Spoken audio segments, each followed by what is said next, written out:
In the famous Beatles song, the singer tells us, "Yesterday came suddenly." Well, I'm going to tell you how that is absolutely not true. So let's have a closer listen to the lyrics. Please, if you use Apple Podcasts or iTunes and you enjoy this podcast, please go into the app and give this podcast a 5-star review and tell everybody what you love about it. Thank you so much. Let's begin.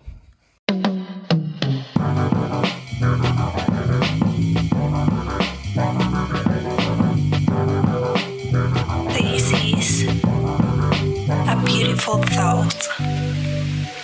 Welcome, beautiful thinkers. Welcome, shining lights, shining sparks of the divine. Welcome to the internal and the external. Let me tell you, one thing that's really important that a lot of people can miss or let slip by the wayside can be an impediment to happiness.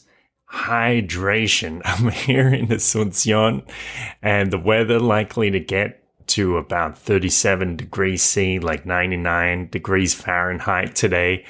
And sometimes I have to drink like 4 liters of water a day just to maintain myself and still feel a little dehydrated, have to take a little more. If you're out there saying, well, I don't really drink water, I'm a Coca-Cola man, I'm a Coca-Cola woman, probably gonna have some problems out there. You end up dehydrated, you end up with that sugar and that caffeine. Water flows right through you. Water is important, the elixir of life, ambrosia, water of the gods. Drink it. Now, I wanted to tell you about something. The other day, sitting in meditation, I thought, I'm going to sit, I'm going to think about happiness. And something came up, which I didn't expect. It was the lyrics to the Beatles song, Yesterday. And I started to realize why this was presenting itself. This song is actually a manual to unhappiness. Almost every line in this song points to a sort of unhealthy attitude or an attitude which will inhibit your happiness. So let me go through this with you. Yesterday, so just right in the beginning. Yesterday, we can tell this guy has a focus on the past. All my troubles seem so far away. Now I can tell this guy, in the context of the full song, his troubles weren't all that far away through the other parts of this, through the past and yesterday. They weren't that far away, but he imagined they were far away. Really, he wasn't paying attention, or he was taking the people around him for granted. He wasn't being appreciative. Now it looks as though they're here to stay. Now, this is a key mistake, a key error. It's actually in cognitive behavioral therapy is listed as one of the key beliefs that inhibit growth or inhibit happiness. It's assuming that the future is going to be like the past. So he feels sad today, or just this morning, and he's assuming that it's going to go on forever, that his troubles are here to stay. Oh, I believe in yesterday. So he's dwelling on the past, and he believes in yesterday, which is something, what does it mean to believe in yesterday? It's not something you can never achieve. Well, what good is it to believe in it?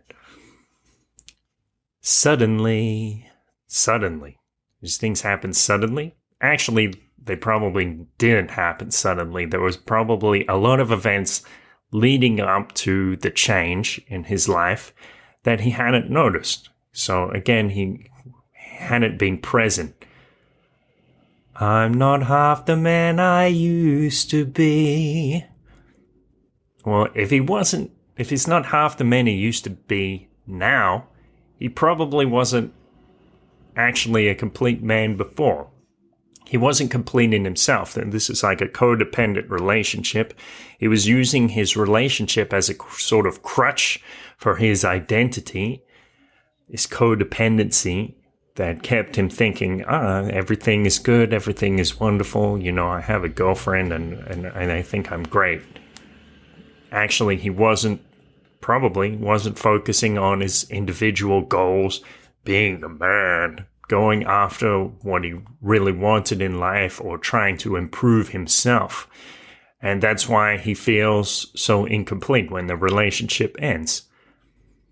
There's a shadow hanging over me.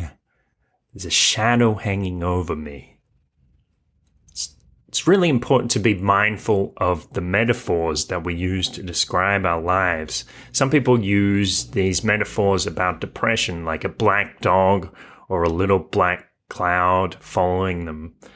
And that can be kind of dangerous, because if you're focusing on the emotions or the actual situation, what you're feeling in the moment, what you're experiencing, those things generally pretty easy to change. But if you're off in this abstract world, you're imagining things as a shadow hanging over you, it's not so easy to change it. A shadow hanging over you that's actually only in your imagination. Well, that is, it is easy to change, but it appears difficult to change. So be mindful of the metaphors.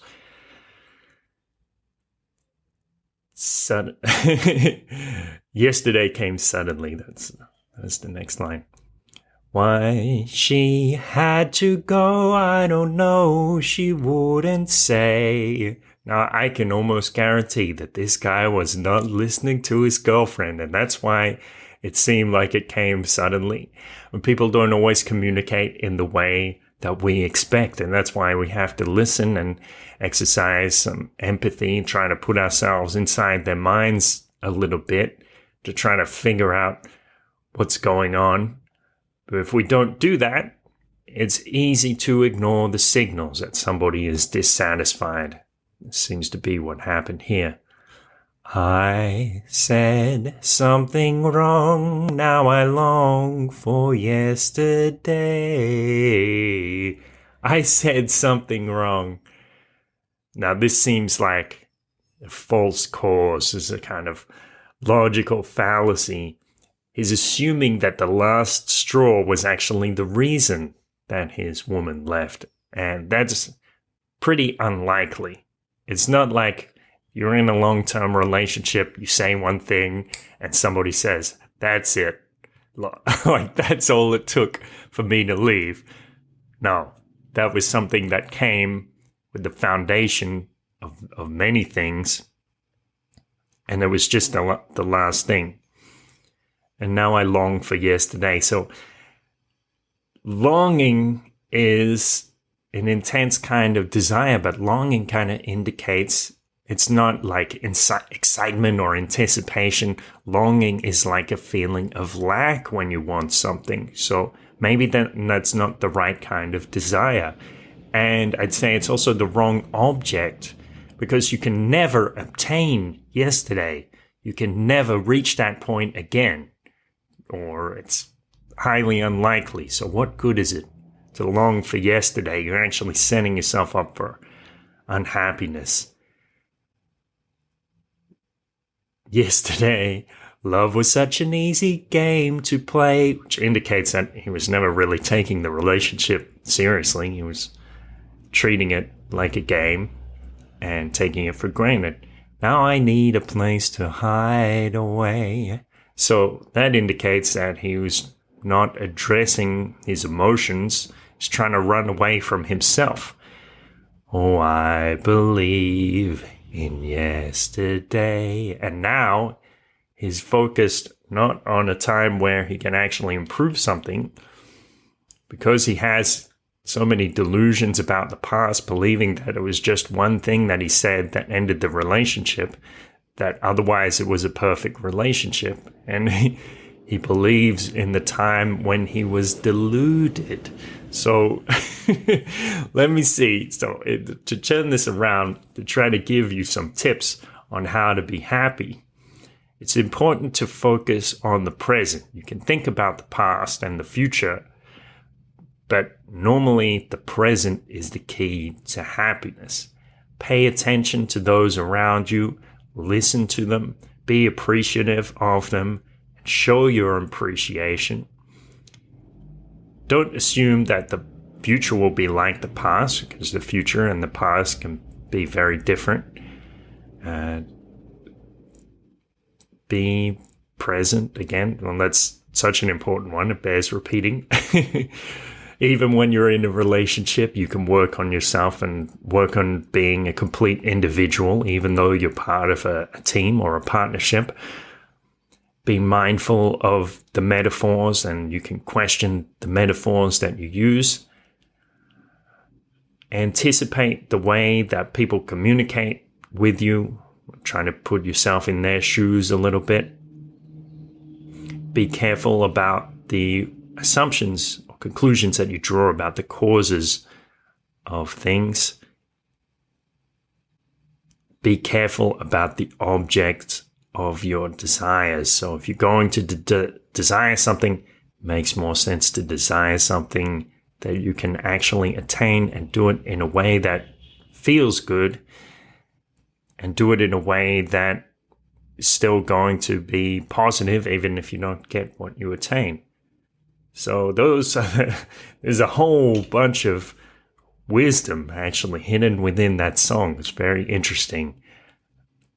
I hope you put a few of those things into practice, or at least be conscious of those habits that you might have in your own life, and be aware that maybe you can change them.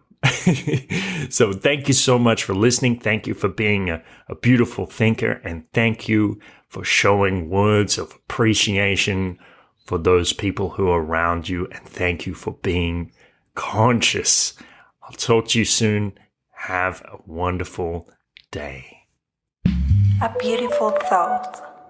Thank you for listening. Now, please, please, please, if you enjoy the podcast, just take 10 seconds to think about somebody who also might enjoy it, and send them a quick message giving them a reason to have a listen. Check out the website, beautifulpodcast.com. Have an amazing, wonderful, fantastic, splendiferous, magnificent day. Adios.